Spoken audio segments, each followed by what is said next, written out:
Good morning dear children. कैसे हैं आप?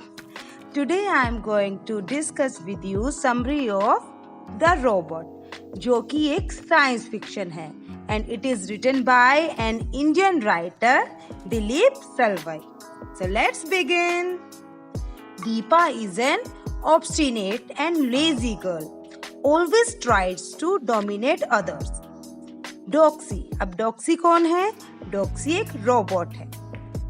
Doxy disobeys her and does not prepare biscuits.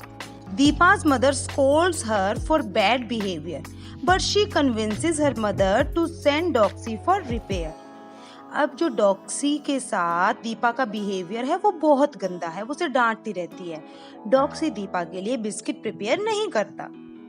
तब दीपा क्या करती है? वो अपनी मम्मा से कंप्लेन करती है और अपनी मम्मा को बना लेती है कि डॉक्सी को हमें रिपेयर करने के लिए भेज देना चाहिए.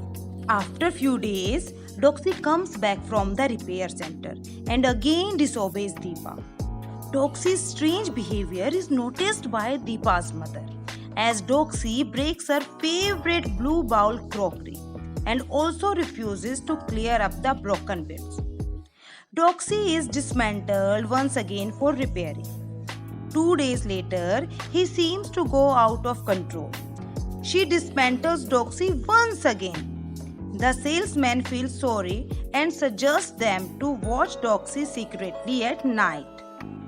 Deepa does the same and notices that Doxy unscrews a few points on its belly and removes a metal plate.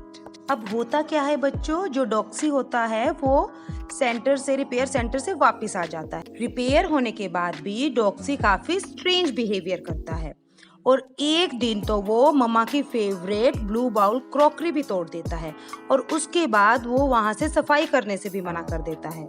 और उसके बाद होता क्या है? उसको फिर से डिस्मेंटल किया जाता है और फिर से उसको रिपेयर सेंटर भेज दिया जाता है.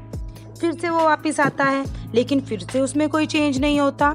तो जो सेल्समैन होता है वो सॉरी फील करता है और एक सजेशन देता है कि डॉक्सी को एक रात को सीक्रेटली ऑब्जर्व किया जाए कि वो करता क्या है.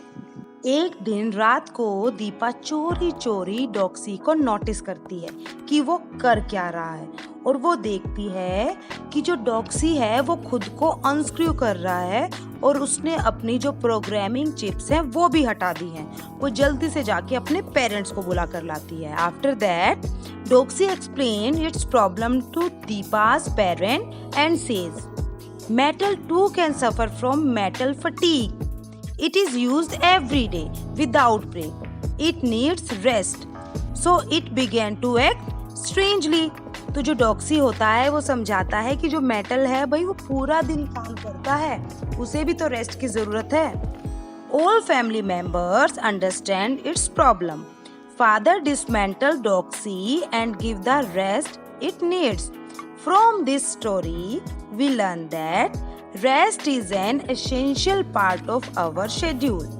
We should not overburden ourselves and if we are in problem, we should discuss it with our parents or teachers. मेरे प्यारे बच्चों, इस कहानी से हमें शिक्षा मिलती है कि हमें खुद को कभी भी ओवरबर्डन नहीं करना चाहिए और अगर हमें लगता है कि हम बोर हो रहे हैं, उदास हो रहे हैं, टायर्ड फील कर रहे हैं तो वी शुड टेक रेस्ट.